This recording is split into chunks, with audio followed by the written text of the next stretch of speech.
Hi, I'm Stargate Pioneer. And I'm Steven Jondrew, and we're from Better Podcasting, a proud member of the Gonna Geek Network. Just like the show you're listening to now. The opinions expressed are those of the individual host. Check out all the other podcasts at GonnaGeekNetwork.com. And get ready, because geekiness begins in 3, 2, 1. You are listening to the Starling Tribune, a podcast dedicated to the Arrow TV show. This guy gets more airtime than the Kardashians, right? This podcast is not produced or maintained by the CW, Warner Brothers Television, CTV, or DC Comics. All characters, situations, and stories are the properties of Time Warner. I am the Oracle, and this is your Tribune. Welcome back to the Starling Tribune. I am Stargate Pioneer. I have been called Mr. Pioneer, but my friends call me SP. And your reporters for this 15th episode of the Season 4 of the Starling Tribune are Chris. I will be at home watching my brand new television. And Neil. Mari and I had an animated encounter last year. And I go with the Felicity quotes from the episode every week. And this week I choose Speak of the Devil Literally. This podcast is recorded on Thursday, February 25th, 2016. Live on the Blub streaming service. I love doing that every week. We are just a few guys that discuss the TV show Arrow. Just a little reminder that I am not in any mean shape or form a comic book expert. I'm actually a sci-fi guy from birth, really. I mean, Star Trek was playing while I was born. It was great. But I'm catching up to the comic lore thanks to great folks like Chris. Comics are okay. How many long boxes do you have in your apartment, sir? In your townhouse, sir? 1.5. Okay. But how many Comixology, how many electronic copies do you have now? That's another question, sir, because I get every free comic they do.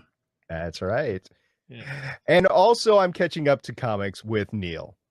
And just remember, it's not a reboot, it's a rebirth. That sounds like a podcast name. Catching Up with Comics with Neil. Rebirth. I'll just throw that in the podcast randomly. Rebirth. Rebirth. Rebirth. All right, guys. During this podcast, we'll be talking about what happened in episode 15 of the CW show Arrow, as well as news articles and announcements that have dropped in the past week, and that could impact future episodes. So it will contain spoilers for those future episodes because of the articles. So at that point in time, consider yourself warned. And all of our past release shows can be found at the archive at GonnaGeek.com. But hey, to start out the show, we should give you guys some pretty cool news. We've teased it before. If you listen to any other podcasts on the network, you've probably heard about it. Coming up at C2E2, live, people from Gonna Geek, we're going to be there. We're doing a panel. It's called Gonna Geek Network Presents Everyday Podcasting for Your Everyday Life. Coming up at C2E2 in Chicago. Join the Gonna Geek Network at C2E2, the Chicago Comic Entertainment Expo on March 18th for this special panel in room S503. Members of the network from all across the country will share their secrets of podcasting, including all of the challenges involved and how it affects their day-to-day lives. If you're interested in podcasting, whether you're casual or professional, this is one panel you won't want to miss. So come on down. If you're going to C2E2, come see us Friday afternoon, 2:45 p.m., room S503. SP is going to be there. I'm going to be there. Naki's going to be there. One Willie D. Nelson's going to be there. Also, complete brain fart, Cody Goff from Game Life Balance US will be there. We're bringing a bunch of people in, and it'll be a blast. You guys can drop in.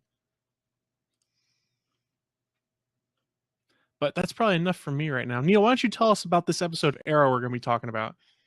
Thanks, Chris. This episode of Arrow, titled Taken, Season 4, Episode 15, air date Wednesday, February 24th, 2016, directed by Gregory Smith. Now, this is Greg Smith's second episode of Arrow that he's directed. He's done 2 episodes of Legends of Tomorrow, 4 episodes of Saving Hope, and 5 of Rookie Blue. And if his name is familiar, he actually starred on a couple of seasons of Rookie Blue before making the transition behind the camera. So he's got some solid cred, and he's making a name for himself in the CW Arrowverse. The story, now this is where we bring out the big guns this week, folks. Story was written by executive producer and showrunner Mark Guggenheim. The teleplay or the screenplay was written by Kito Shimizu. 23 episodes as executive story editor, 11 episodes writer, 6 episodes of Vixen, so that's the entire first season. Also writing credits on Being Human, The Cape, and a lot more genre television. The co-writer with Kito on this episode is Brian Ford Sullivan. He's written 6 episodes of Arrow, 4 teleplays, and was the co-writer with Kito on 6 episodes of Vixen. So you're going to hear the names Mark Guggenheim, Keto Shimizu, and Brian Ford Sullivan again later in this podcast. And we have talked about these guys before. This is definitely the A team when it comes to the writing and production staff on this episode. So this was definitely a Mark Guggenheim episode because it was the 2/3 season finale. I'm sure Steven's going to like that term I just coined in here. As we go in hiatus for a month. Or the spring season finale or whatever, take your pick. Hey, what I like about guys like Gregory Smith, it's like Robert Duncan McNeil or O'Neill, or what was his name from McNeil from Star Trek Voyager. I love seeing them, what they can do, what they can bring on screen. And then as they transition behind the camera, you know, they're bringing all that experience with them into the camera. So Gregory Smith, I'm really excited to see more stuff from this guy. Definitely. But guys, let's talk about the episode called Taken. Now, sometimes we struggle with why they came up with show names. Any ideas, guys? Ooh, I know. They love Liam Neeson's movie series Taken. Ollie has a specific set of skills. Yes. Terrible parent. I mean, at some point in time, you're like, really? This time they took my cat. They're going to pay. I wouldn't want to take anything of his. If he came over to borrow a wrench or something, a screwdriver, I'd be like, okay, it's yours. It just take it. Don't worry about me taking it back. It's all yours. Anyway, that was we thought this would. I think they did it pretty well because I was worried about it last week. I was like, no, not with the kid in danger thing. That's like the shoot the dog moment, right? I don't want to see that. And honestly, I think they did it as well as they could, but still staying within the limits of, hey, he kidnapped the kid, or actually somebody else kidnapped the kid, but he's got the kid. Yeah, it was a pretty obvious setup. And I think the biggest thing that we were talking about at the end of the last episode was, well, did whoever took the kid, whoever took William, did they kill the mom? Are we going to see the mom in this episode? And I think midweek, your Starling Tribune reporters had a little interchange by text message when we noticed that mom was not dead. Right? No, Anna Hopkins lives. Woo! Okay, now this was not Anna's best acting. Okay, she was the overconcerned mother, which is her part in this, but she's got so much more to offer. I don't say hashtag Anna Hopkins for Captain Marvel for nothing. She's got the chops to do it. This is just something that she was doing, as the mother of Stephen Amell's kid, and she played well against Stephen. So I like that part of it. But yes, it was great seeing her on the screen again. Big fan of her from Defiance, and I want to see more of her. I don't think we're going to get more of her on the show based on where it is, but I look forward to seeing her in other things for sure. Well, if you wait 7 years from now, you might. So that'd be what, season 10? We're going to make a run on Smallville's record. I'd be okay with that, honestly. Could happen. Now, we talked, so the theme of being taken and William being kidnapped that was pretty obvious. But did you notice there was a lot of emphasis throughout this on the role of the parents and the role of fathers? And this is something that this season we've come back to over and over again. We looked at Dig giving his advice as a father. We talked about, or we saw Malcolm interacting with Speedy in the role of a father, and Speedy and basically bringing up Robert was more of a role model. Vixen referencing her parents. And then, we ended pretty close with Diggle putting Sarah to sleep and some perspective there. I think we got the hint, guys. What do you think? Is this about parenting and about the role of the parent? There was also the shots of Quentin and Laurel, right? And the picture of Sarah and Laurel on there too. So let's not forget that. That's definitely a strong father figure. Yeah, but I think that was great. I will disagree with the whole Malcolm as a father thing, because I think that's completely over with at this point in time. That's done. I mean, Speedy ain't having nothing of that anymore.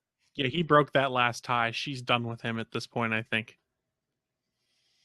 She keeps going. She said that before, though, and she keeps kind of letting him back. I mean, come on. Dad made her kill one of her best friends, and she still took him back.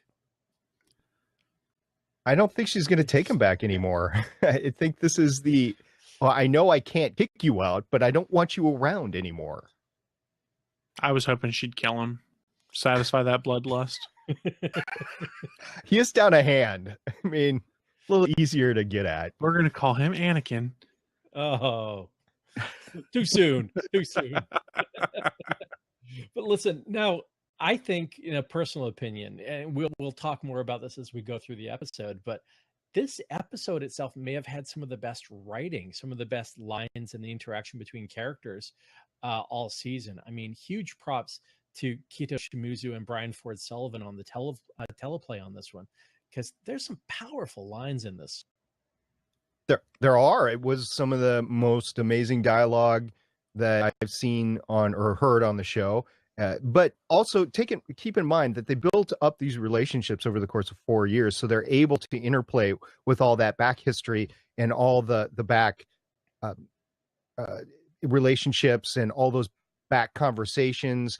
And you know where you don't have to develop the characters anymore. They just have to react to each other, which makes the dialogue even more and more stronger. So I think that had an impact as well. But I won't take it away from the writers. They did an awesome job. Really good. And the actors for actually playing it out. It was an episode that you just can't miss. If you're listening to this and you haven't seen the episode, go back and watch the episode, and you will understand what we're saying. The spring finale, the 2/3 season finale, just to screw Steven one more time. I like spring finale. I do too, but I figured 2/3 season's going to stick in his craw a little bit more than. Is that like spring finale forward, fall finale back? Ooh. Oh, well now my brain hurts. Yeah. Hey, we do this every week, guys. Let's talk about the fight scenes. It wouldn't be an episode of Arrow without some fight scenes. Chris, you want to lead us into the fights? I heart Vixen. All of Vixen's fight scenes were awesome. The way they tied it in with the special effects of showing what animal effects she was doing was completely well done. It was just like what they did in the Justice League cartoons. The first time they did it, I was like, oh my God, it's like the cartoon. And I was geeking out. It was so well done. I just couldn't get over how much I enjoyed seeing her switch between powers, and especially that fight she had against Neil McDonough. Yeah, totally. I don't like most people. I like you, though. Exactly. Or I like you, but I don't like most people. Whatever.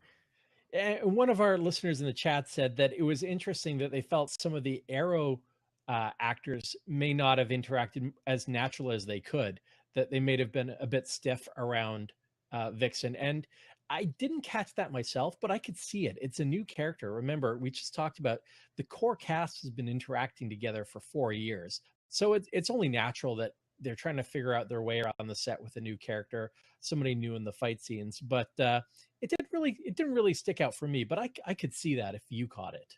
There was one scene that just took me out of it. I don't know why either. It's so stupid. It's at the end. It's the last scene between Oliver and Vixen. They're outside talking, and she's giving the advice on what to do with William or whatever. And she, of course, we'll talk about this later, but Oliver's taking her advice versus Felicity. But so they're outside. It's raining. Take a look at the ground directly around them. There is no rain dropping in the puddles directly like in a 10 by 10 area. Obviously, there's a canopy over their heads, and then there is rain dropping everywhere else. I'm like, oh, so this is the Vixen magical rain shield above them or something. I had the same thought. I'm watching. I'm like, why is they're doing this whole dramatic rain scene, which is one of those worst TV tropes ever. When someone's going to have a dramatic conversation, it has to be in the alley in the rain. But then the rain isn't actually falling around them. It's just falling sort of in a sphere around them. My guess was they're standing under under an overhang or something on the building is what they wanted us to think. But it took me out of it, just like you. I was like, WTF? It was in the middle of the alley. There was no overhang. They literally had suspended on some kind of a crane, some big umbrella over them. If they didn't have that puddle next to them, it wouldn't have been a big deal. But there was literally like a puddle right next to them that didn't have any drops on it. You know how that puddle got there, right? There's just a bum that had to take a leak. He just peed and left. Okay, well, two things. Chris, first of all, the overused trope of the dramatic rain scene, dude, it's Vancouver. Every scene is the overused trope with the dramatic rain scene. You remember Battlestar Galactica, right? It's It was true. always raining no matter what planet they were on. It rained. I remember Grey's Anatomy. That show was just constant rain. Yeah, I guess it's still going. I'm not watching it anymore, but yeah, It's same a thing. typical superhero trope, though, is the rainy scene. Let's go back to the Spider-Man original movie when he saves Mary Jane in the alley and has the upside down kiss in the middle of the rain, because rain means drama. It's actually been a really dry spring and winter, so but they might have actually had to add it in. Okay, I'm sorry for this. Digital rain. Yeah, right. I'm sorry for this tangent. It just bugged me enough. But let's get back to the fights because I'm stuck on digital rain. hashtag digital rain. We got the hashtag for the episode now. What about Diggle back on sniper duty? We saw him in the past. I think like season 1, he was giving Overwatch, and he's back on sniper duty, and I loved it. I'm like, yes, that's put him on sniper duty. That was awesome. It's because his helmet's malfunctioning. No, he needed an upgrade. Needs an upgrade, and it still has no back protection, but that's okay. True. Well, I don't think he's gotten the upgrade yet. No, I don't think so. But that was good to hear in the whole Flash thing this week. How's Yeah. that helmet going for you? I was like, yeah, baby, we're gonna see it. And we just didn't see it this week, though. He got it knocked off last week, so I was like, oh, okay. Yeah. Hey, hallway fight. Wait. The sniper scene that calls back to Deadshot, right? I know he's a special operator on his own right, but that just calls back to Deadshot with the sniping action right around Oliver, because it was left and right of him, right?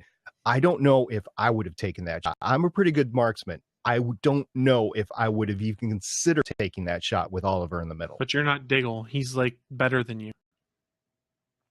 Yeah, fine. I mean, I'm not going to go along with the guy. He can be better than me. He didn't make a choice on Sunday. That's fine. No, it's just a script convenience, but I felt better just be like Diggle's better than you, just to see the response. Well, and actually, we've seen a lot of sniper action. If you saw Legends of Tomorrow last week with Sarah on sniper action, so yeah, they're using this trope a lot. No, Well, I haven't. I haven't seen it, but it is a special superhero, or not a superhero, but it's an action trope. Be able to snipe or whatever. And it's not a skill to take lightly. By the way, just don't go into your backyard and try to snipe the squirrel or whatever. It's not the same thing. You go find a professional marksman to train you. Hey, hallway fight. Sorry, NSP. I jumped in with this earlier, but I'm so excited. I love it when we get hallway fights. Maybe it's just a throwback to Daredevil on Netflix, but we saw another great hallway fight with Speedy and Black Canary as they were attacking that first building where William was being held. I liked it. It wasn't extended. It wasn't a single cut, but it was a great little fight. It was intense and it was brutal. I'm good with it.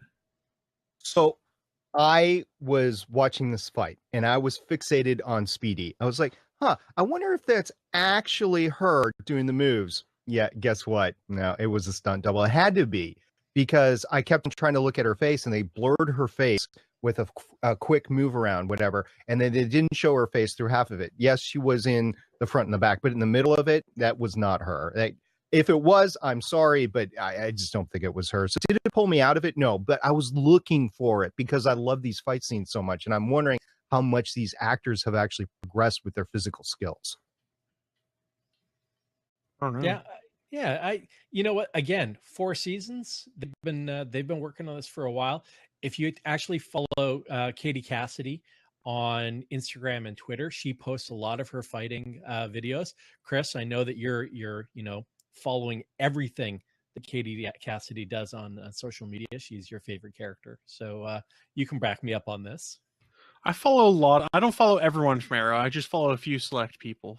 and a few from Legends of Tomorrow and Flash. But I can't follow everyone because then you get bogged down in social media. So I'm avoiding your attempt to make a barb at my dislike of Laurel right now. Any of the other fights jump out at you guys? We had Team Arrow versus the Ghosts in the compound. We had Damien versus Team Arrow at the compound that initially didn't work out so well for our guys.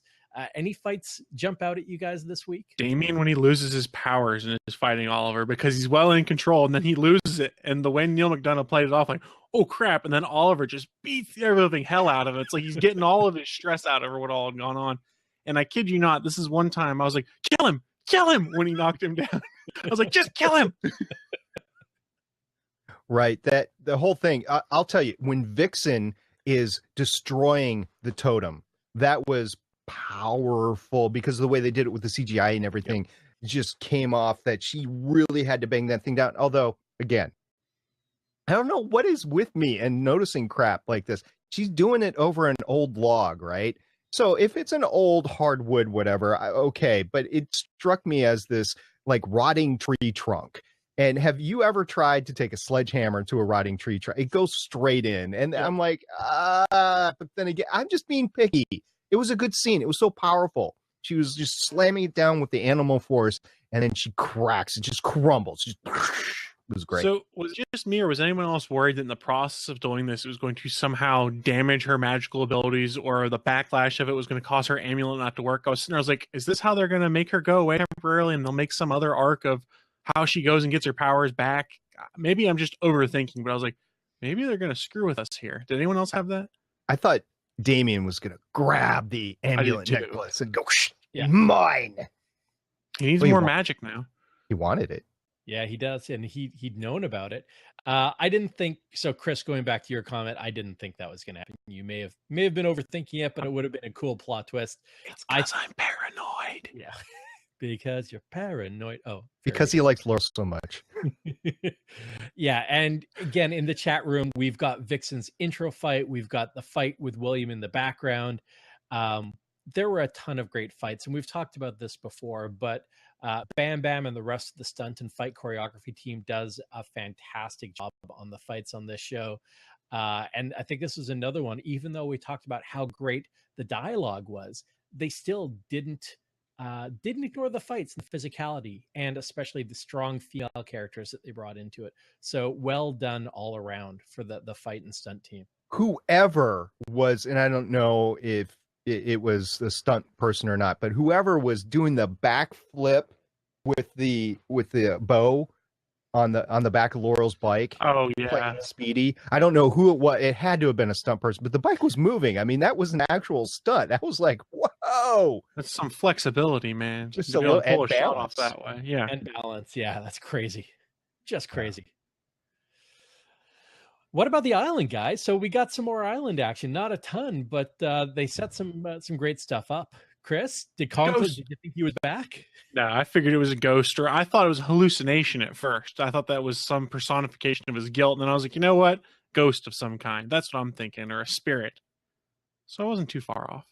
They fooled me. I did not look at IMDb. If I did, they would have probably showed me that he was in more episodes, and I'm glad to have him back. As I said before, I really like his character. He's been in a lot of stuff, followed him around from Sanctuary to, a bunch of different shows, and just glad to see him on the screen, even if it is a white-eyed, Deadpoolish sort of character, dead character. It was good to see him back. And yeah, I thought we weren't going to see him again, but that whole thing was pretty cool. And then, oh, you are worthy.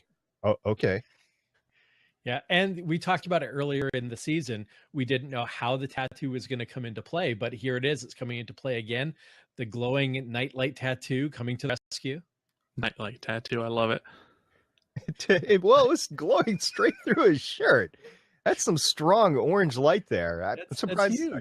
It's a good thing he ran to that Constantine dude before he went to hell. Literally, hell. Literally, he's in hell. That's great. So, guys, we finally got our Arrow Cave. Well, it's not his cave. Oh, sad trombone. Come on, that was good. I mean, it's a cave, it's Arrow. Come on. I like what do you think's going to be in the cave? What's in the cave? What's in the cave? A dead Felicity? I don't know. No. Okay. Well, all right. So if you've read the New 52, this could be setting up the Outsiders War with the magical arrow totem. I used to think that. Now I don't. So I don't know what's in the cave. Something magical, something that Baron Reiter wants, something that's going to give him magical powers. It's Constantine season 2. Yeah, it could be. They're trying to tie in as they always do, the flashbacks to the current season, right? So it could be some item that they need to defeat Damien ultimately, and Oliver just knows about it, and they go and get it wherever it is. It doesn't have to be on the island or whatever. That could be interesting. I mean, they haven't gone back to Lian Yu in present time for a while now. Yeah, and a lot of people in the chat are saying, well, maybe Damien's statue is what's in the cave, and that's how it comes into play. Could be. That'd be interesting. Have Ryder work for Damien, and that's what ties it all together. Let's see it. He's a believer in magic, and evidently, and we know Damien is too, since he uses it. He's a practitioner of the magic arts. Yes. And Vixen, guys, speaking of magic, we finally got Vixen. You talked about the animations, Chris. You know, was there a favorite totem that you had with all the different animals she summoned? I was hoping she was going to summon the elephant to smash the Damien statue at the end. That's what I was waiting for. But the gorilla one, I think, was probably my favorite. Totally. I like I think it was a line or whatever in the opening warehouse scene. Yeah, that was cool. And yeah, she had like a panther at the end when she jumped out the window. And I like the rhino too. That was cool. Pretty sweet. I don't know. Did you guys ever watch the Justice League Unlimited cartoons? Either of you? Sorry. It was straight out of the Justice League cartoons, the way her powers were done. That's what was so cool for me. Awesome CGI. We talked a little bit about it before. Awesome CGI. It was well done. It was just an overlay basically on what she was doing right there, but it had enough definition and realism, and the visual or the audio effects to go with it were great. So it was really well done. I know Arrow is a little bit less on the CGI than anything else, minus the arrows that fly on every episode. There's been a lot of good CGI in the Flareverse in this last week. I mean, Legends of Tomorrow is chock full of it. King Shark was tons of CGI, and it looked really good in Flash this week, and I'm sure they'll tell you all about that on Crimson Comet. Right. It is an amazing episode. I actually watched it before the 2 hours of Agent Carter. 3 hours of comic book shows on Tuesday. Guys, you're killing me. ABC, CW, cut that crap out. You probably don't want to say cut that out because they're about to cut out Agent Carter. I know. But at least we get Marvel's Most Wanted to replace it, hopefully. I don't know. That's a whole other discussion. So, yeah. And to learn more about that, go to Legends of S.H.I.E.L.D., another podcast on the GonnaGeek.com network. All right, well, Neil, what do we almost got? like we planned that. Yeah, well, just some final thoughts on Vixen. And one, okay, she outed Barry right in front of Samantha when she said, "Don't you tell Barry." I know. It's like, but she doesn't. Does everyone know Barry's secret identity? Well, all she said though was Barry. She didn't say that he was the Flash. Well, but she already knew Barry from the Oliver told she said, her. I spoke to a crime scene investigator by the name of Barry Allen. They could just be bromigos, man. I think you're in the midst of what, 6 superheroes or something like that. Yeah, Barry. I wonder. Yeah. Flash, maybe. Yeah, smelling the Flash toy while saying, "Don't tell Barry." Okay. And the Flash toy. She was doing. She was taking the Flash toy scent. That's something like I would do. And okay, so thoughts on Vixen's recommendation. We get to be armchair quarterbacks, and maybe we'll talk about Ollie right now.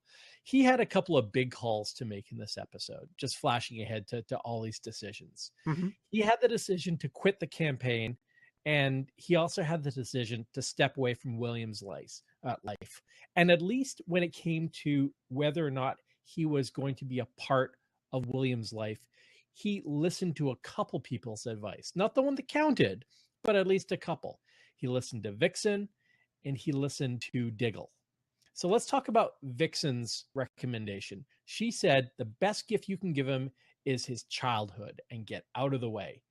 What do you think of her recommendation? Is that a very superhero way of doing it? It's the typical heroic sacrifice they like to do in superhero comics and things like that, of I will sacrifice what it is I want for the betterment of my family or something like that. It's very Peter Parker-y. Okay, so it's a legitimate way to think about things. Like you are in the midst of stuff. You don't want to be your life in turn. It's a lot of stress. I mean, they don't. It's all fun and games, right? Because it's supposed to be cool to the viewer or whatever. But that's a lifestyle that I don't know if many people actually want to be. It's like a companion on Doctor Who. Would you actually want to be a Doctor Who companion? You think it's neat, but look at what happens to every single companion.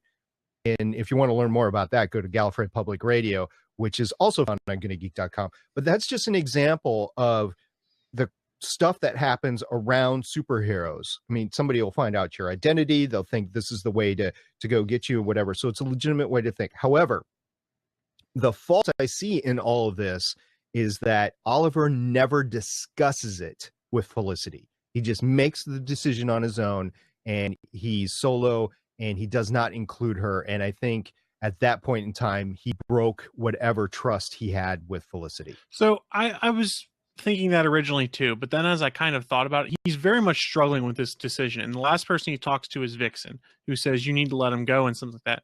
So yes, it sucks he didn't talk to Felicity, but part of me thought he didn't because he knew that would talk him out of the action he had to take. He knew if he talked to her, he would crumble and not be able to do it. And that's why he didn't do it. Diggle has been set up consistently over the last 4 episodes as one of his closest confidants. And Diggle said, no, man, you do it. You're there for her. You come home every day. You let her know, you know, in his case with his daughter, Sarah, you let her know you're there, that you're coming home, and this is who you are. And you're going to be there. So I would actually, if I were Ollie, taken Diggle's advice over somebody that he met with once in the animated series and then came in once on this one. But you have to look, one of Oliver's fundamental character flaws is that he is afraid to lose people. Everyone around him dies because of things he does. And I don't think he could stand to see it happen to his son. So look at typical Oliver reactions. He pushes everyone away when that happens. He puts the weight of the world on his shoulders and pushes them away. I'm not saying he was right in what he did, but I understand where he was coming from in that one. I understand where he's coming from. I just am a believer that if you're going to get married to somebody, especially if you're doing the superhero life, you have to trust them with everything, because there's going to be times where that individual, and I'm saying that intentionally because it could be same sex, could be a flip-flop, like Vixen could be marrying somebody or whatever, but that other individual is going to have your back, and they're going to have to know why, and they're going to have to know what to do. And in this particular case, not knowing about William, I can kind of see that because Samantha made those conditions. But to cut all ties after Felicity found out, that's what I have an issue with. Agreed. I think, you know, Felicity at the end, and we're jumping around a bit, I think she was justified in making that call that, listen, you didn't share, I'm not, and she says it, I'm not pissed off that you have a son. You know, I can deal with that. And I know that it wasn't your call not to tell me. You had no choice there. This you had a choice on. You had a choice whether or not to talk to me about this decision, and you chose not to. And it's almost like, okay, Ollie, maybe you're not ready to get in a relationship like this right now. I don't think Oliver's been ready for a relationship the whole show. He's the party boy, and he's trying to play grown up all of a sudden. It's just not, it was a step too far, too fast for him. And I think the show perfectly set everything up. Everybody's mad at Felicity, but really, in my opinion, it's Oliver's fault. I think Felicity is doing the smart thing here. Felicity is an intelligent character. She wears her heart on her sleeve, but she is willing to forgive a lot. And she just comes to the conclusion that, Oliver, you're just thinking about yourself. You're not thinking of us here. Even though there's a lot of care, there's a lot of, I think of you, Felicity, but when it comes to major decisions, you're not necessarily including me. And they've been struggling with that all season. I think both Emily Bett and Stephen Amell have done wonderful doing that, not necessarily knowing where this was going. And I have proof of that in one of the articles that we'll talk about later. See, I disagree. He's not thinking about himself here at all. He's thinking about his son and how to get him away from this and how to protect his son. Well, he's thinking about himself because he doesn't include her in the decision. Well, yeah, and he probably should have. But like I said, I understand it because I don't think he could have made that decision had he talked to anyone else. So this is interesting. So Chris, you believe it was the right call? I don't know that it was the right call, but I think it was okay. From my standpoint, if I was the superhero, it would be a tough one, probably not the right call. From a narrative standpoint, it's the right call because having Oliver have his kid be around would drastically rather change the scope of how things work on this. So from a narrative standpoint, it makes sense. From putting yourself in Oliver's shoes, I see why he would make the choice. Now, is it right? I don't know. I don't have kids. I can't put myself in his shoes completely. Yeah, Okay, as the enough. only one here that has kids, I could say that you think of your you should, as a parent, think of your kids first all the time. Think of how you're going to support them. Think how you're emotionally, if not actually monetarily, whatever. Think how you're going to help them become functional adults in society and stuff like that. I have a little bit of an issue with how Diggle claimed it. Like, you have to be there to protect them all. No, you have to let them grow up and make their own mistakes, but you have to be there to catch them as much as you can. I mean, there's some mistakes that are big, like you go to prison for, that sort of thing. But so you want to set them up for success. At the same time, me personally, I would never want to give my kid away, ever. I would want to try to make it as good for them as humanly possible. And when your kids move away for college, by the way, yes, I'm that old, see the gray in the beard. When the kids move away for college, that's a big step. You're like, I don't know if they're ready. And then you try to think back to when you were 18 years old. It's roughly 18 when you graduate here in the United States from high school and go off to college. Was I that naive? Was I that bad? And you think, no, it wasn't. Oh, yeah, totally. Probably more so. Totally you were, yeah. So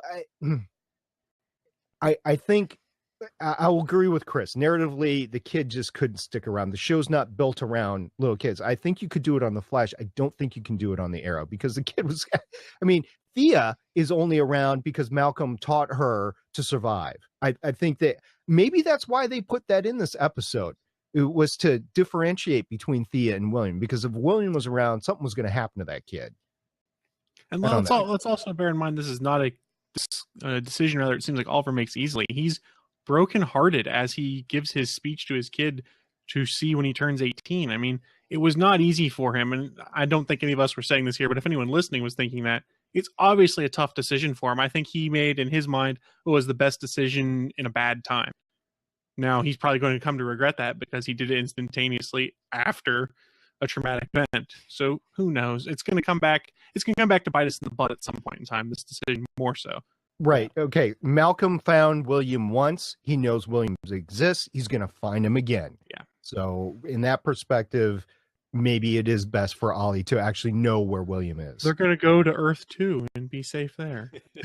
Sure. They could be protected by Zoom. Who we know who that is now, and I'm not going to spoil it here for anybody that hasn't seen it yet. It's me. Yeah. I'm Zoom. I'm Batman. Actually, it's Tim Allen if you've seen that crappy movie. Listen, before we leave Felicity, I just again want to call out some of that great writing she had. So lines like, "Are you the only person on this planet that considers the truth complicated?" And maybe it would be easier to list the people who don't know about your son. And your first instinct is to always hide the truth. She just, the writers nailed it with Emily Bett Rickards, and she pulled off those lines perfectly. And I think playing off of Stephen Amell, it was just great. It was great acting in this episode. But see, ironically, his first decision wasn't to hide the kid. His hand was forced on it, though. That's what makes that so much more heartbreaking when she says that. You're like, he doesn't want to. You know who else had great lines, though, and some great scenes? I would argue that Laurel had some of her best scenes, non-action scenes of the series, or season 4. She has to deal with the knowledge that not only was Oliver cheating on her with her sister, but she's doing the math in her head and finds out, and she talks to Quentin about it, that Samantha, that was about the time I was dating. Oh, and the kid, I don't know what is with the kid that makes it worse, but the kid, I mean, he was cheating on you anyway. I mean, that should be the Well, thing, Samantha right? apologizes for it too. Yeah. And that had to stab her in the heart. Did you see how she reacted? Mm-hmm. Oh, Laurel. Rips off what you think is a closed wound. The scab is removed again, or the scar Yeah. tissue is damaged. And that line that she had when she was talking with Samantha, she said, and when Samantha said, "I should have been honest with you," and she just looks at her and goes, "No, Oliver should have been." It's like, damn, okay, yeah, no, that I mean, makes but a lot of sense. it's also firmly established Oliver was a scumbag when he was younger. He's a very different guy now. Agreed. I mean, he's the Green Arrow. Yeah. Everyone knows he's the Green Arrow. It's the worst kept secret identity in comics right now. After Damian the doesn't Flash. know. Damian doesn't know. I totally thought Damian knew. And in this episode, Damian's like, "Oh, your friend, the Green Arrow." I'm like, "Oh my gosh, SP was wrong again." Go figure. But I totally read that wrong. He could have been playing, but yeah, according to what happened in this episode, Damian does not know. And how could and they were literally, when he's saying that, they're literally like 5 feet apart. How can he not see the facial hair is the same facial hair as Oliver Queen? I just don't understand. The man also is clueless. The cleft in the chin. I know. Okay, the other things that you mentioned, SP, did not take me out. That one scene where he's looking at him going, you were talking to him like an hour ago. It's the same guy. That pulled me out slightly. Oh, God, come on, guys. It's the same logic of why don't people recognize that Clark Kent is Superman? Because of glasses and no spit curl? I mean, it's comic book logic. Where'd SP go? Who's this guy? This is Pioneer Stargate, right? Oh, SP's back. For those of you listening to the audio podcast, SP is putting his glasses on and off to illustrate my point about Clark Kent and Superman. And with the Batman jersey on, I'm Batman. Oh, worlds just collided. My brain just needs to reboot. Oh, hey guys, let's talk about our good friend Malcolm Merlin, who outright lies to Thea. He's gonna die. He's gonna die so bad. Oliver's gonna kill him dead. Oh my! Oh yeah. They told me about that too, Thea. You know, with the whole you didn't argue for, you didn't you negotiate for my life. Yeah, it's Malcolm was caught with his, forgive the expression, red-handed. Oh, I don't think Malcolm cares anymore. He just wants vengeance so badly. Yeah. He wants his daughter, though. I mean, obviously he's not going to kill her. He wants to somehow twist her. It's like the Emperor and Anakin. He wants to twist her into this evil monarch to take back over the League eventually. That's what he wants. Yeah, it was like he, as the lead, as Roz, right, or as Raish, he wasn't all bad, but then he has come back swinging as the baddest of the bad. He's pulling out all the stops. He's just out for vengeance, as you guys said, and it was good to have him back. Honestly, I missed this Malcolm. It's literally a wounded animal is going to lash out at everything, and Malcolm is literally a wounded animal. I think it's the other hand. Excuse me, left hand. He is, I mean, I would hate to lose the character, because the character of Malcolm Merlin has been pivotal to the show all along. And, without John Barrowman coming in from time to time playing Malcolm, I think the show loses an aspect to itself. But I think, like I said, Moira had to go in season 2. I think we're at that point with Malcolm where he's gone so far over the edge. It's like, you can't have him running around, because he's just going to create havoc and he's going to hurt the team over and over and over again. How can Oliver continue to justify his life at this point? I mean, he just about got his own son killed. He blew up Oliver's world by telling Damian about his son. Everything in Oliver's world has changed again. His civilian life has no purpose. He's lost Felicity. All he's got is being the Green Arrow right now. The one thing that has kept him around is that he is Thea's dad.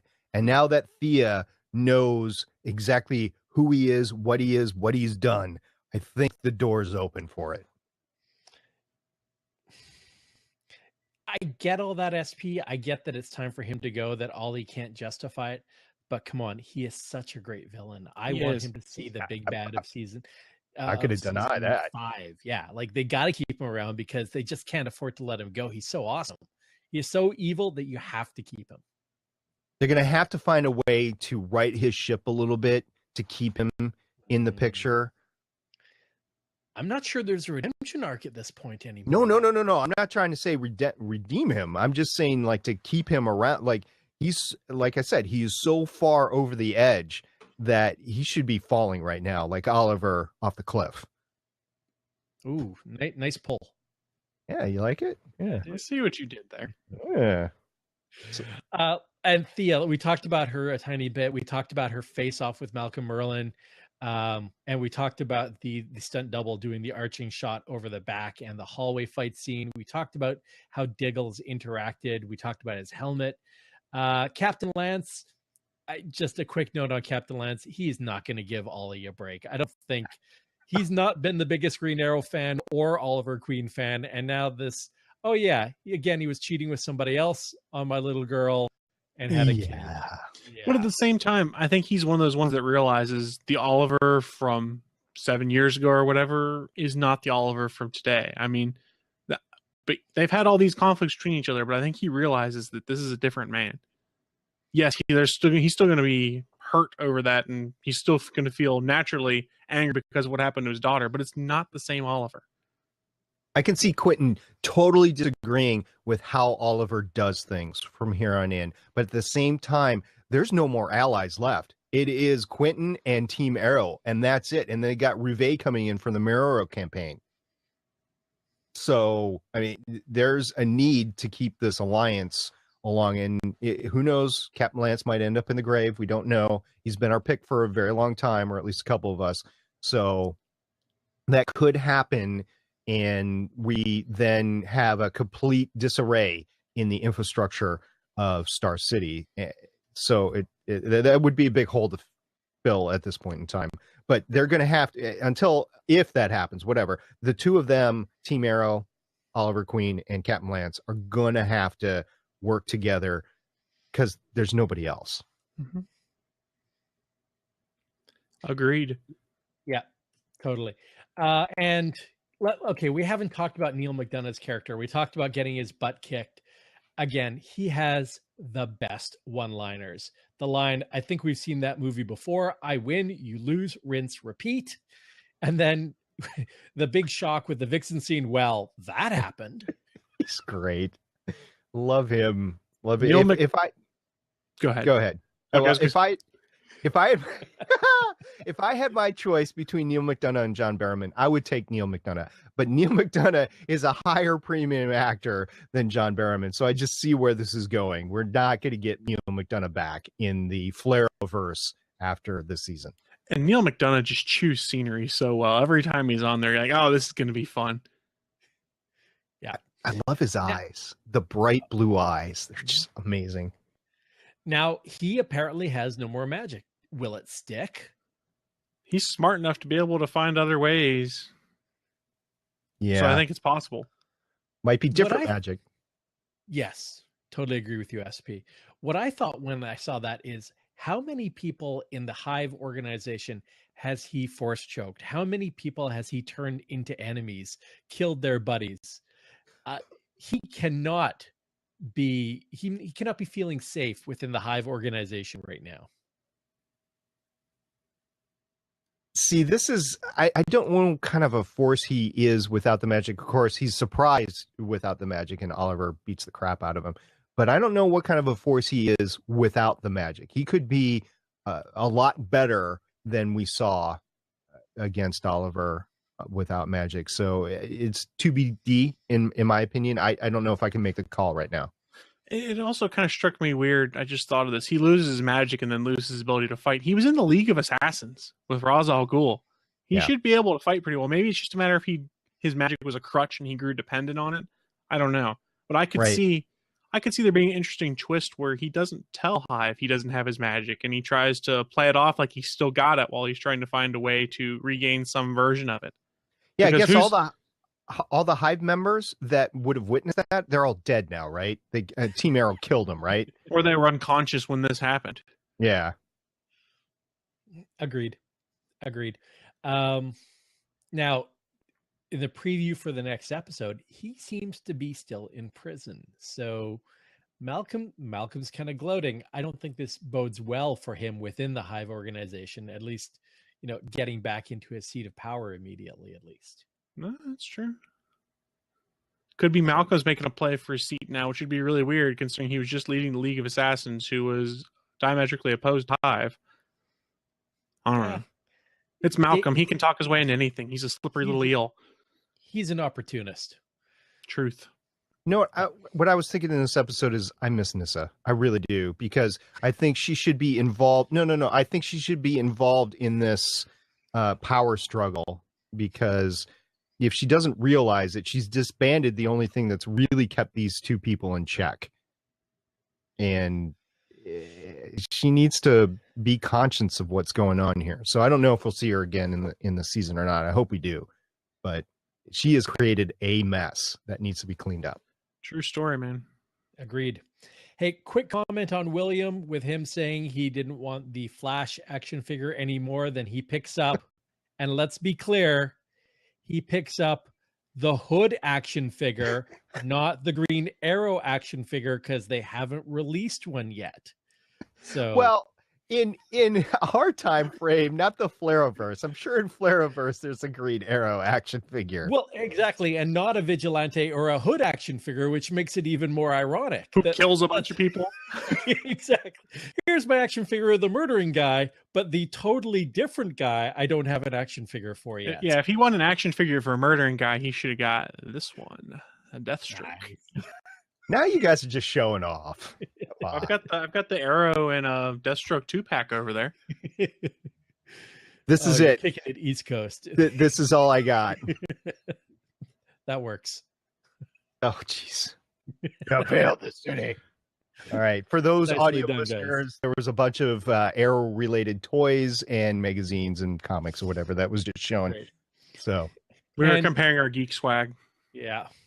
And finally, Alex, and this is his new name, political intern campaign consultant booty call dude, walks out the door. Sad Alex is sad.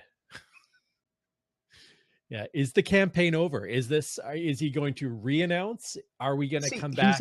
He's up 16 points in the poll. Just because he pulled out, his name's still on the ballot. Everybody can still vote him in. When Ruve Adams dies at the end of the season, he's going to get voted in. I'm calling it right now. Is she going to get impaled with Genesis? I'm thinking of Tommy here at season 1. I think that's where we're headed. Although, what's going to happen to the poor kid, that little girl, William's girlfriend?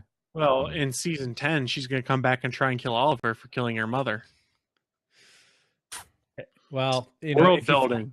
Yes, if you follow the Deadpool philosophy, remember, boys and girls, leave no male heirs alive. You don't want a Count of Monte Cristo thing coming to bite you. True enough. Yes. I'm going to stake my claim in the ground. Yes, the Alex story line, the hashtag political intern campaign consultant booty call dude, he is still a plant, and he's going to mess up Oliver and Thea. He's still there to do it. He's not going away. He's going to come back, clean out the files next time around, and yeah, there's something that's going to happen. He's going to start slinging fireball shots or something. The man's a trained assassin. Just watch out for him. You heard it here, folks, right here on the Starling Tribune. Okay, and guys, it's that time of the night again. Any changes or thoughts? Who's in the grave? Does anyone got a coin I can flip? I don't even know anymore. Okay, Chris, your answer is you don't even know anymore. SP. Oh. I've been sticking with Quentin left, right, and backwards. I have nothing. By the way, I have nothing against the actor. He's doing a phenomenal job. And again, good on you for who you're dating right now. Yeah, no joke, man. But wow, I agree with Chris. I mean, they've successfully opened up the door to the entire cast except for Stephen Amell. And there's a reason why I'm saying the entire cast, and I'll get to that later in the articles. I have flip-flopped. I started with the Quentin Lance. I went to Mama Smoke. I went to Baby Mama. I went to Felicity's dad. I'm still going with the outlier. I'm taking that dark horse. I'm still saying we're going to see Felicity's dad, the calculator, come back in, try to do the right thing, go good, and get killed by Malcolm Merlin. Mic drop. I don't think he's going to go good. I think he's going to mess things up to the point where, yeah, I'm just saying. I will disagree with the go good part. Everything else, I'm cool with. Just as long as they don't kill Diggle, he's basically the Daryl Dixon of Arrow. You kill Yeah. him, we riot. Yeah, fair enough. All right, guys. We'll revisit this in following podcasts, I am sure. I'll flip another coin next podcast and try and figure it out. I have no idea anymore, guys. They've done such a good job of being like, it could be this guy, or it could be this guy. No, it could be that guy. I'm like, ugh. And remember, we're now in the mid-spring season hiatus. So we've got 3 weeks to figure out if without any new content, who's in the grave. It's going to be me if they keep suggesting people. I'm going to be the ones in the grave because I can't handle trying to figure it out. My head's going to explode. All right. Well, let's talk quickly about the next episode. The next episode is season 4, episode 16, Broken Hearts, with an air date. And we've been talking about this all night. Wednesday, March 23rd, 2016. This is the spring Easter hiatus for the next 3 weeks.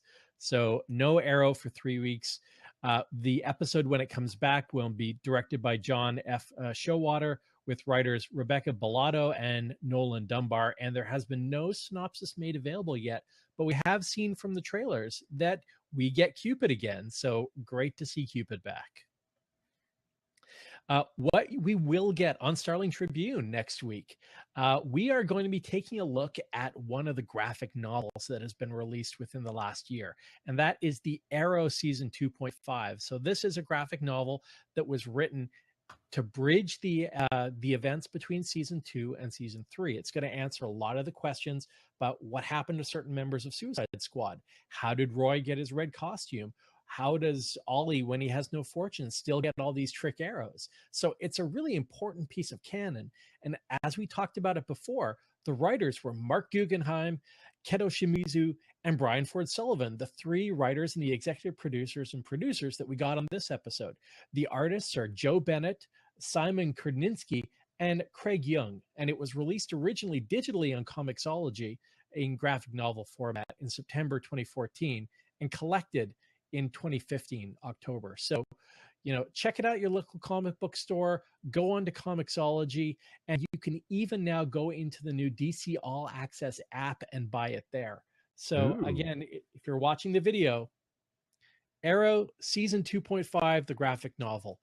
Join us next week. We're going to talk about the art, the storyline, and little bits of what happened between the seasons that really make everything make sense. And for you ladies out there, yes, you do want to buy this because there are a lot of shirtless male pictures in there. Just saying. Hubba hubba. Exactly. And so that'll be on March 3rd, our the Starling Tribune episode. For the rest of the hiatus, on March 10th, we're going to be giving something that a lot of our listeners have asked for, a recap of Legends of Tomorrow from start through to where we are at the hiatus, and talk about all the goodness in Legends of Tomorrow. And on March 17th, the last episode, or the last week before we come back, we're actually going to be doing a short podcast talking about Man of Steel, because that's 1 week before Batman versus Superman opens. So join us on March 17th as we talk Man of Steel and talk a bit about what we think is going to happen in Batman versus Superman, or Batman v Superman. Can't wait. It's going to be a fun hiatus. We got plans. So, hey, if you have any feedback about any of this stuff, get in touch with us with all the ways we talk about it at the end of the podcast. We would love to hear your thoughts on the graphic novel, Legends of Tomorrow, and Man of Steel. So, as we've now entered into the part of the podcast where we actually have a fun time running down all the DC Easter eggs that we have noticed or we have seen in articles. So, Chris, what do we got this week? So we made a joke about this, the episode title being taken. It's also the same as the Liam Neeson series where his daughter gets taken. So nice little Easter egg, nice parallel there. Duh. A pretty big one. Another thing, and I think this is pretty awesome. we get a lot of time travel because of the Flash coming into the Arrow universe. So we actually had Felicity saying the exact same lines that she said in the Flash crossover episode, where she says, "Stop, I can't hear another lie. And you're the only person on the planet that considers the truth complicated." So as we've seen in the Flash show, the timeline has a way of writing itself and trying to pull itself back together. The writers paid a lot of homage to that by using the exact same lines to put Oliver and Felicity back where they were in the original timeline being broken up. Hey, Chris, what do we got next? Oh, so next, Constantine's in hell, guys. He goes to hell for a lot of different stories in the books. So it's just kind of a nice little toss away in there, and also explained why he couldn't be there to save the day. The next two tie together pretty well. So we got Vixen this week. We talked a lot about Vixen and her history in the DC universe. If you missed last week's podcast, check out the prior podcast on Starling Tribune. We go a lot into depth on her background. And again, the one line that we had an animated encounter makes reference to the Vixen animated series on the CW Seed. So definitely check that out. And again, same writing crew as we had for this episode. I know the character. Definitely. So next up, repeated line we have throughout the Arrowverse. I had that under control. We get it again. It's like a catchphrase. Yeah, it's like Han Solo in the Star Wars original trilogy. It's not my fault. It's not my fault. And I talked about the fact that I actually think that Vixen outed Barry's secret identity when she says, "Don't tell Barry about this." And I think a lot of people online are saying that, yep, she basically spilled the beans in front of William's mom. Seems that way. And hey, guess what, guys? News 52 is back again. We've been seeing them since the very beginning. The Mike flag of News 52. We need to get News 52 Mike flag. That'd be cool. Yeah. That'd be pretty awesome. Yeah. And the reference to a little army of little Olivers made by Captain Lance, it does reference that in the comics, Ollie has had a couple of kids kicking around, most notably Connor Hawk. And I'm going to go watch Legends of Tomorrow as soon as we're done podcasting. I don't get to watch it till tomorrow. Oh, no. It's so late here on the East Coast. East Coast, I hate you. So what do we got for the last one, Chris? The final reference is to Nelson Plaza, presumably a reference to DC Entertainment's president, Diane Nelson. Mm-hmm. Is that like Awesome. Nakanormi? What was that in Die Hard? The Nakanormi? Nakatomi Plaza. Nakatomi Plaza. There we go. Absolutely. All right. So we have several things in the news. The first one is TV's line, "Who's in the Grave" summary. Yeah, Wow. this is a news article I found earlier this week, guys, and it was really good. They actually have a running death pool, believe it or not, or a dead pool, if you will, on who's in the grave, rating on the number of skulls they have. And they've updated it once. I think they're going to have to update it again because of this episode, but you'll see various characters rated on 0 skulls to 5 skulls. Very likely to be in the grave versus not likely to be in the grave. So the link is in the show notes. Definitely check it out and share your thoughts in the chat, and definitely share it in our chat in the coming weeks. Ooh, Mark Guggenheim on Olicity. Yeah, so this is definitely a spoiler, guys. Mark Guggenheim came out earlier today. Now, there were some pictures leaked on the internet about Olicity, so spoiler alert. You can plug your ears for about 15 seconds. All right, fair warning. There we go. All right, so there are pictures of a wedding scene between Oliver and Felicity. Mark Guggenheim came out and said, "This is not a hoax. This is not a dream sequence. This is not a fake out. This is not an alternate dimension. This is a real thing." So I think he's thrown something out there for all the Olicity shippers to say, don't worry your pretty little heads. This is going to happen. They're going to fix this. And then she dies. I have something to say about this a little later, so just keep this in mind, that the wedding actually happens, but she is taking off the wedding ring right now. This is all important. We'll get to it in a little bit. All right, what do we got next? Well, Stephen Amell introduced a new actor to the cast of Arrow today, Madison McLaughlin. And he tweeted out, "Everyone welcome Madison McLaughlin as redacted in episode redacted. Ooh. So we know who's joining the cast for an episode. And she actually came on and said, my fans, you're going to flip when you see this. So Madison has been on Supernatural. She's been on The Mentalist. Definitely check her out on IMDb. She's 20 years old. She looks like she's got some solid genre credentials. We just don't know what the heck she's doing yet. So once again, kudos. Well done, Stephen Amell. Well done. You play the social media well. Pretty much. He's the best proponent for this show. The best thing that happens because everyone gets all in a tizzy when he says something, and then all the speculation starts. Talking about him saying something in a tizzy, I'm liking this next story. Oh, me too. What do you got, Chris? So next story, Stephen Amell said he would love to do an episode of Supergirl. He loves representing the DC TV universe, and he'd like to do Supergirl. And as a bonus for him, it films at home in LA. So make it happen somehow, folks, even though I think it'll be impossible to make it happen. And I'm sad now. They'll find a way because comics. Comics! We owe everything we have on TV as far as comics related right now to Stephen Amell and a little bit to Clark Gregg, but Stephen Amell is the guy who started it. So, I mean, dude deserves a lot of credit, and thank you very much, Stephen. Yeah, all props to Stephen on this one. Hey, Stephen was not done on social media today, folks. He also shared close-up pictures of Old Man Arrow, a close-up on the famous goatee, Van Dyke beard, and also of the aged makeup he has on his face for Arrow 2046. Really got me stoked to watch tonight's episode of Legends of Tomorrow. So definitely check that out. Looking forward to it. And then the second to last article we have is concept art on Vixen's costume and Ollie's cyber arm. Interesting. I didn't have a chance to see this. Neil, what do you got here? Yeah, so these are both tweets put out by Mark Guggenheim himself. So the showrunner and executive producer. Earlier in the week, he tweeted out some of the concept art for Vixen's costume. And it's pretty much translated right off the page into what we saw on the episode Taken. The production and the costuming team did a fantastic job realizing that, including the medallion.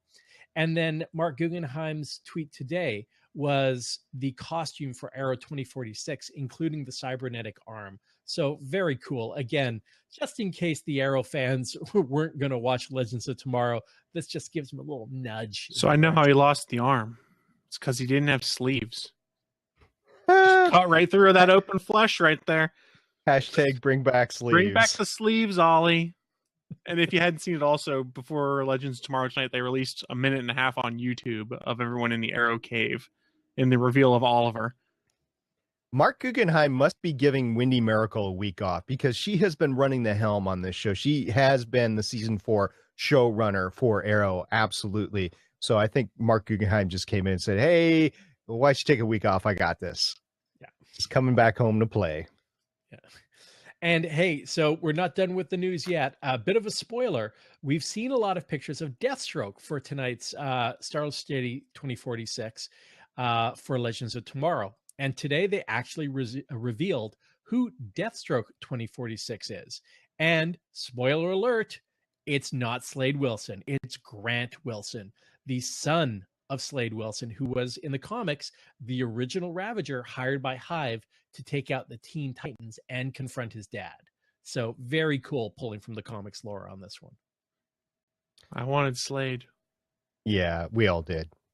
But we were told that we weren't going to get him. So I was thinking, well, how are they going to do this? I mean, they've already said he's off limit. Oh, now I understand. Oh, so honestly, what I figured it was is they used a body double and just took some lines he said in season 2 and played them. That's what I was guessing was going to happen.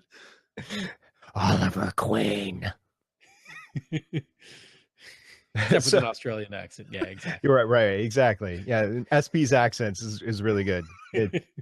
I should go on tour or something. I should have a podcast. That'd be great. Okay, so the cast for the new DC show Power List was announced. Yeah, so DC is doing a new show about basically an insurance company that deals with the full DC universe, repairing all the buildings and adjusting all the claims. And some of the cast and crew is announced this week. Alan Tudyk from Firefly and Danny Putty from Community. So a couple of actors with some immense geek cred are joining the cast. So I am looking forward to this. I have to say that DC stole this right from Marvel, because this was a Marvel thing after the Avengers in New York, where they had a little one-shot deal with the insurance adjuster in the shawarma restaurant deal. So yeah, way to go, DC, from stealing Marvel's idea, because Marvel wasn't going to do anything about it because they have no one left to do one-shots. So good on you. Well, if you go into the comics, I think it's called Damage Inc. Now, maybe somebody in the chat room can correct me, but both DC Universe and the Marvel Universe in the comics, going back, I remember collecting Damage Inc. I think in the 80s. Wow. has teams like this, and they're funny. And I think at some point in the Marvel Universe, in fact, Tony Stark and the Kingpin pool their capital to start this company. It was an unlikely, business venture. But yeah, this story goes back a long way. Damage control. There we go. That's what Steven just put in the chat. Stephen Amell, not Stephen Amell. Stephen John Drew. Stephen John Drew, the network owner, just did that. That is awesome. That's great. And it'll be fun. Chris, I think Marvel needs to do this with stormtroopers.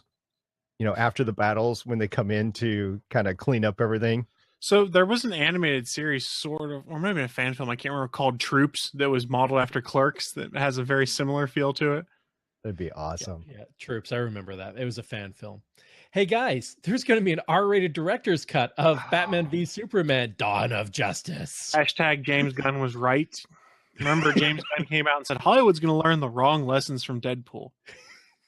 And I've seen people going, well, it's Zack Snyder. He always does a bunch of extra violent stuff and stashes on the Blu-ray. I'm like, yeah, but would they have really done it had Deadpool not raked in a ton of cash? No, they wouldn't have. It's learning the wrong lesson yet again. And yes, call me a Batman v Superman hater because I'm not hugely anticipating it. But this is not smart. You don't do an R-rated film with Superman. I am not. This is not the first podcast that I have come out and said that I'm not excited about Batman versus Superman. As a matter of fact, I wrote an article on the GonnaGeek.com website about all the films that I was excited to see and all the ones I wasn't. Guess what was on the list of ones I wasn't? Yes, Batman versus Superman. And for them to do this... Okay, one of the reasons I don't like it is they're a bit darker movies than the Marvel Universe. I like a little laugh, like a little entertainment, that sort of thing. And now they're just going to go darker with this. All right, Deadpool was funny. It was rated R, but it was fun. The rated R parts were funny, like the guy peeling. Well, I'm not even spoilers, whatever. People listening to this might not have seen it. But if you haven't seen Deadpool yet, this is coming from a guy that didn't think he'd like it. It is funnier than heck. Go watch it. But yeah, absolutely, DC, you're smoking up the wrong tree on this one. I'm sorry. You should focus on the true gem of this movie, which is Wonder Woman. And I'm serious about that. In all the trailers, that's the one thing to me that says, hey, SP, you might want to go see this movie. You might want to do it. And the rest of the stuff I could care less about. And just a heads up from the comments I'm seeing in the chat room, it is not going to be rated R for nudity and sex. They've already said it is rated R because of the violence. And you know what? If it was just a straight up Batman film, I'd be okay with that because Batman is brutal and beats the crap out of people and does unholy, painful things to people to prove a point. But a Superman, yeah. Well, guys, we've got about a month to go, and then we'll see exactly where they go with this one. Yay! And you can come and join us here on the Starling Tribune as we break it down and give you all the details. What did we do? After my two co-hosts say the movie they're not looking forward to, but we are a DC podcast, so listener, just for you, we are going to cover Batman v Superman: Dawn of Justice here on the Starling Tribune on the Gonna Geek Network. You can thank me later, guys. Okay. Thanks, Neil. Steven says he'll guess that week because Chris and SP are going to shoot each other. Are we having a suicide pact for Batman v Superman or something that I didn't know about? No. All right. With that news, I'm going to move on to some interviews. TV Line interviewed Emily Bett Rickard. And the important part about this article that I want to point out is there is a popular fan theory which was brought up. I think we talked about it before, but I'm not sure. And it caught my attention. She's without the ring. And a lot of people before this week's episode had come up with the theory she's without the ring because she's a ghost. She's not physically there in the limo. She's dead. So that is the theory that we're talking about. So Oliver started taking Mirakuru and saw his dead love? Or, whatever drugs he's got. Night Shyamalan is guest directing that episode. What a twist! So I never saw that coming. So with Mark Guggenheim stepping up and promoting the fact that the wedding has actually happened, I think they've teased that the ring is off so that it kind of makes sense for the grave scene. Well, after the hiatus, they get back together, the ring goes back on, they actually have the wedding, and then she's killed. And then they have that scene in the limo. I can totally see that happening. So before, when you were asking who's in the grave, I wanted to say it back then, but I wanted to save it for the story because I got it straight from this article. It wasn't I didn't think of it. I saw it. This is not me, but it makes sense to me now. The whole thing makes sense. But what doesn't make sense is why they would kill off Felicity unless they were trying to follow the comics and have Oliver have an in with Laurel eventually. Yeah, maybe I just don't want to go there in my own little brain. So fair enough, but especially now that she's walking again. Right. We Right didn't cover that either. But when she dropped the ring off and they did that, all of a sudden her foot's and she actually walks out the door and there's nothing Oliver can do about it. Awful convenient. Right. It's comics. Comics. Okay, IGN did an interview with Stephen Amell, and this was perfectly hilarious to me because we kind of talked about it in the chat earlier today too.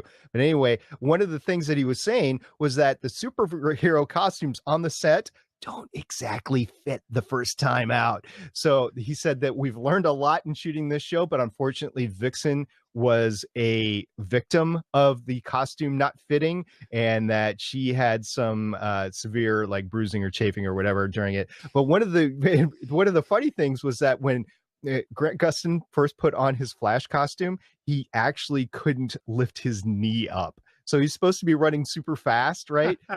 part of the reason why is the costume wouldn't, he's kind of stickish when he was running in those first episodes. And that was because he couldn't actually run like a normal person could with the suit. They actually had to make a new suit for him to run. That's fantastic. And that makes a lot of sense too. Look at all the leather. It's like buying a brand new pair of leather shoes. You got to break those suckers in. They're not comfy the first time out. And apparently if it hit Sarah too, but I'm not sure if it was in this show or Legends of Tomorrow, because in Legends of Tomorrow, she's got a new suit too with the white leather and stuff. Yeah. So, awesome. I noticed. Don't worry. On the interviews front, there are a bunch of interviews with Megalyn EK on becoming Vixen. Comicbook.com did a great interview with her, and so did Comic Book Resources, where they talk about various things, like she is the first woman DC Black live-action superhero. She was open to having the pixie cut like she has on CW Seed. And they said, no. We love your hair the way it is. And you know what I read into that? We don't have the time or the budget to mess with it. So just keep it the way it is. She found out in January. This was not planned, or at least she wasn't under contract from the beginning of the season. So that was great that she's open and there's a possibility for a Flash appearance. She's the first DC character to actually come from a real city, Detroit, versus a fictional one. And the fact that she's a dancer in real life and that she was able to use a lot of that in the stunts and the physicality involved in a superhero show. And Wendy Miracle, as SP mentioned, got on the YouTubes. You can find that link over at comicbookmovie.com, and talks about bringing the first Black female superhero comic book character to life in the Vixen episode Taken. So lots of great interviews, folks. Absolutely. And this, we kind of didn't foot stomp it at the beginning. You had that great intro to the Vixen character last time. This is a great moment in comics to be able to bring a female Black character, lead character, basically into the screen for the first time. So bravo on you again, DC. Marvel does a lot of firsts too. So they both are doing wonderful things. Really, like science fiction also, I mean, go back to the original Star Trek and just the characters they had on there. Of course, not exactly how you'd want them portrayed, but at least they had the characters on there. So that was all great. Okay, this is the part of the podcast that we move into comic and toy news. And this is Neil's segment. So go, Neil. What do you got? We'll go really quick because we're running a bit long tonight, guys. So today, DC dropped the All Access app for both Android and iOS. Now, this is a one-stop portal. I know portals aren't necessarily sexy anymore, but a one-stop app that gives you all the great Flash, Arrow, comic book, TV, multimedia resources that you need for the DC universe. I downloaded today. There are still a few bugs, as with any big app that launches on the first day, but there's a ton of good stuff in there. So hop on over, check it out. Now, the one thing that DC has been missing for a while, and what Marvel has had for about a year now, is the ability to have digital download codes when you buy physical comics. There is still no interface. It's rumored that it will be coming into this app. As I mentioned earlier, you can buy some of the Malcolm Merlyn Dark Archer books directly in the app. So there are in-app purchases, but this could be a game changer for DC. So we're looking forward to it. In toy news, this week, Funko dropped the new set of DC Pop Funkos. And for any fans of the comics, you get a Funko boob window, folks. Yes, you get Firestorm, you get Supergirl, you get Power Girl, Black Manta, and Cyborg all coming to you. Now, we saw these all a couple weeks ago at the New York Toy Fair, but these are the first ones that are hitting the street from DC. In comics this week, we've got two great comics that tie into the Arrow universe. One is the digital issue for 99 cents of Dark Archer issue number 4. Direct to digital. Malcolm Merlyn's captor is revealed. Malcolm begins his confession. So definitely check that one out. And again, that's written by the Barrowman family. So direct link to Barrowman on that one. Also in comics, we have Suicide Squad Most Wanted, Deadshot and Katana number 2. So this is a new series that just started up last month, focused on two characters that we have seen a lot of in the past in the Arrow universe. So if you want more Deadshot and more Katana, then definitely check this one out. Okay, so I go to the comic book store every Wednesday, right? Pick up whatever I like and see on the shelves. Guess what I saw on the shelf this week? I was going to say Batman, but Flash. Yeah, so yes, right. So this is Flash number 49 I'm holding up right now. It's the companion, of course, podcast on the Good Geek Network, which would be Crimson Comet. But if you have been keeping tabs of these comics that are relevant to the shows, Flash number 49 dropped. I just showed it on there, and it's got a nice little. There was a variant cover by Neil Adams. Yep. But I don't have the variant cover. But on the top, I don't know if you can see it. It says Batman versus Superman: Dawn of Justice in theaters March 25th on the top of the comic. So there you go. All right, we have feedback this week. Woohoo! And guess sweet. We have a voicemail. Do you guys want to guess who it's from? Batman? Sure. Here we go. It's Adam calling in with feedback for this week's episode of Arrow. And I really liked the Vixen parts, and most of the relationship stuff wasn't all that bad, but just a few things that didn't quite click for me, despite all the stuff I really liked. Like that last Thea Malcolm scene was great, and so was the part with Oliver recording the speech for William. But probably my favorite part of the episode was the bit at the police station where William was like, I'm kind of over the Flash. I want a Green Arrow action figure now, which, I mean, I kind of saw that coming, but the actor who played William did a good job with it. Kind of surprised they captured Dark that easily, even after he lost his main power source. But we'll have to see where that goes. It does add credence to the idea that it could be Malcolm that they're planning on killing in the flash forwards. But that's all I can think of at the moment. Can't wait to hear what you guys think. Talk to you later. Bye.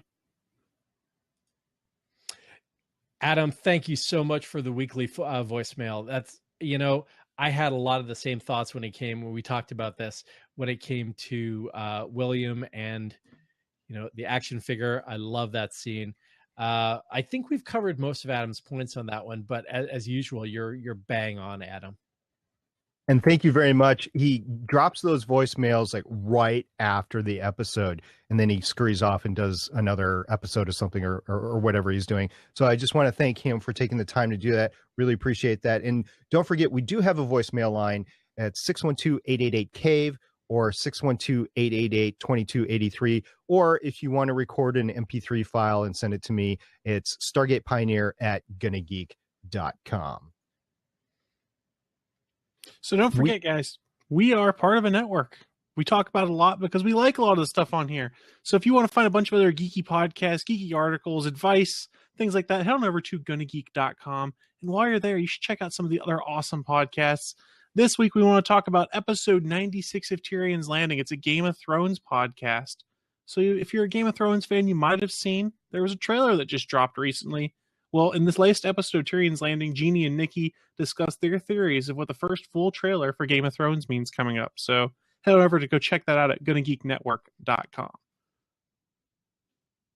I just want to thank everybody who is with us live on Spreaker and watching the replay later on YouTube. By the way, there is a YouTube channel that you can go to that is youtube.com/GonnaGeek that has not only this podcast, but all the Gonna Geek video podcasts on it. So you can go check that out. But I just want to say thank you to everybody who's listening and downloading this podcast later. We really appreciate you. And hey, if you just want to give us a note that you listen, you can hit us up on Twitter at Starling Tribune or any one of our personal Twitters or whatever. Just say, hey, look, guys, really appreciate the stuff and keep going. We love to interact with you guys. Or if you want to argue with me or Chris or Neil over any of the points, that's what we're here for. We're here to build the community and actually talk about this stuff because we like Arrow. That's what we do. So thank you very much for listening. And I like to fight. With my words, not my fists. Yeah, exactly. And I just want to thank all the live participants in the Blab chat interface. Your feedback, your comments throughout the show keep us on track, spur us on, and it's great to interact with all of you. If you're listening to this on replay, as SP said, you can join the chat live on Thursdays at 6 p.m. Pacific, 9 p.m. Eastern on blab.im or on geeks.live and search for Starling Tribune. And don't forget, after the show, we always open up the fourth seat on the Blab interface for our live listeners to hang out and share their thoughts. You can watch the next live show on the Gonna Geek Network over on geeks.live. The next live show is on the network, and it's ATGN, Sunday at 11 a.m. Eastern, 8 p.m. Pacific. Don't forget, you can always, and we would appreciate it very much if you do, rate, review, and subscribe. Give us a 5-star review on iTunes. That'd be great. Like us on Facebook. Subscribe to our YouTube channel. And that we love that feedback. So we would very much like that. And by the way, on iTunes, if you do that, it just means that as other people are scrolling through the shows that they want to try to listen, they take a look at it and, oh, hey, look, other people like it too. So they key in on that. And we would appreciate any reviews that you might have. So don't forget, you can find all of our contact information over on the Gonna Geek Network. Head on over to gonnageeknetwork.com. While you're there, check out the forums, check out all the other great shows that we've talked about in this episode. And if you want to share your thoughts, we love your feedback. So head on over to our Facebook page, send in a tweet, or give us a call on the voicemail line at 612-888-CAVE. That's 612-888-2283. Guys, given that we went a bit long tonight, it seems like we had another great episode with a lot to talk about. That wraps it up for another week. Any last words as we sign off and open up the Blab interface to our live listeners? At Chris Farrell. Let's see. Hashtag rain means drama. At Stargate Pioneer. Hashtag digital rain. And I am at Neil Isn't Witty, signing off with hashtag Constantine's in hell. Oracle, I think we're done here. This was the Starling Tribune.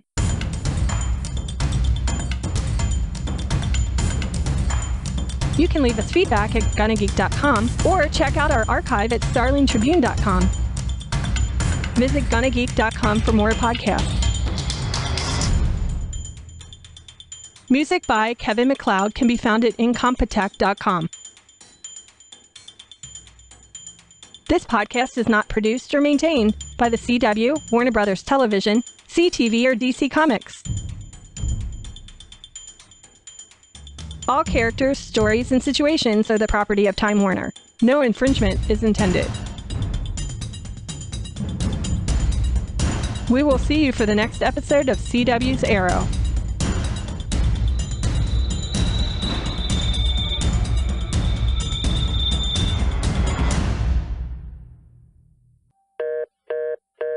All right, we have our first blabber of the night coming on in.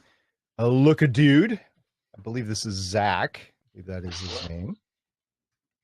Hello. Can you hear us, sir? This was an amazing episode. There was one Easter egg you guys forgot to mention. Yeah? It was actually sort of a fourth wall break. I tried to point it out, but if you were watching the episode during the scene when they first meet, what's her name? Vixen. Oliver says, yes, our last encounter was sort of animated. Right. Yeah. It flies over your head, but I found it hilarious. Yeah, it was a nice one. Yeah, that was totally awesome. You're right. That was a bit of a nod and a wink and a fourth wall break. That was totally cool. Yeah. I love that. And another thing is about this episode, it was way better acting than compared to other episodes. A lot of it was that picture. A lot of it was with Oliver. He was really dramatic with the recording, and it actually felt real to me.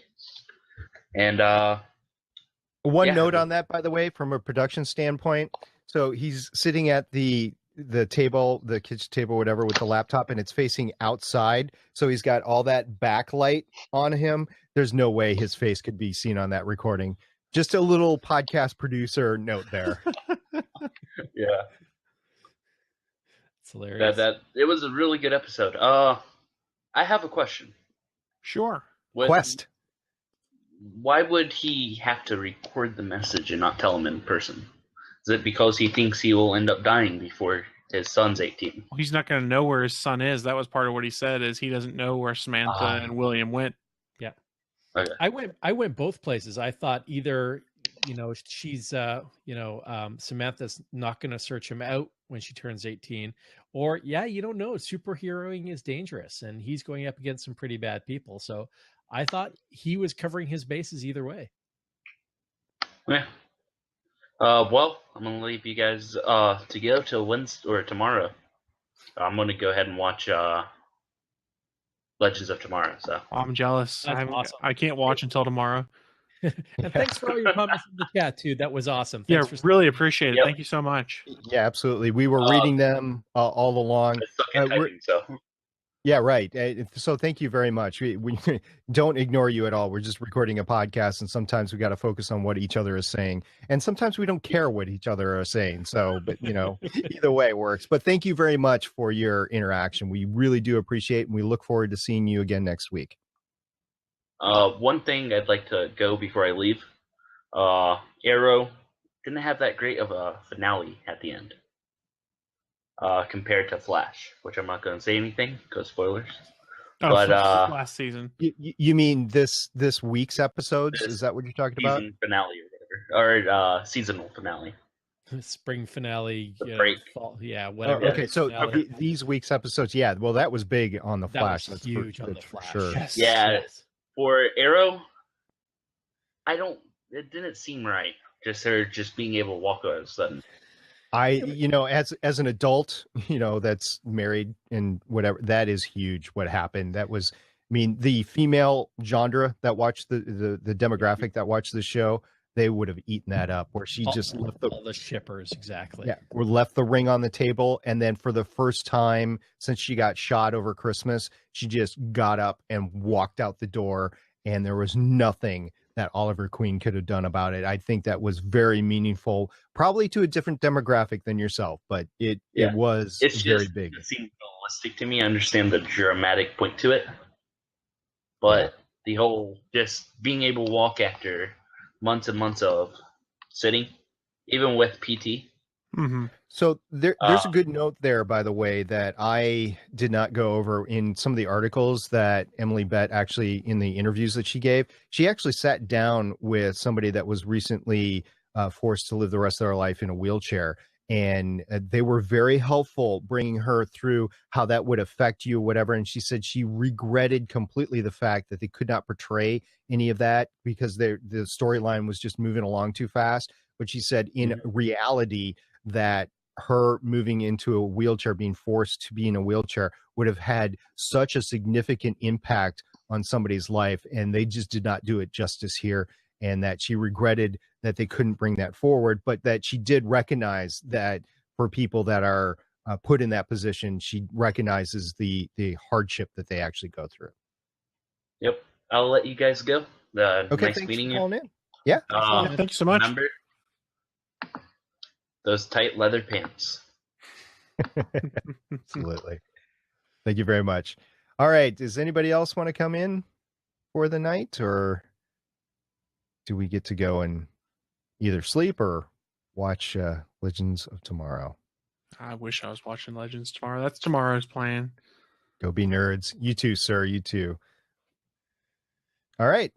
That's it for the night. Thank you, everybody, for showing up. And we really appreciate it. Once again, there is a lot of ways to get in touch with us. And Cajun Sean mentioned it in the chat before. He has been tweeting the Starling Tribune account a lot with stories and everything. We really do appreciate that. We really do.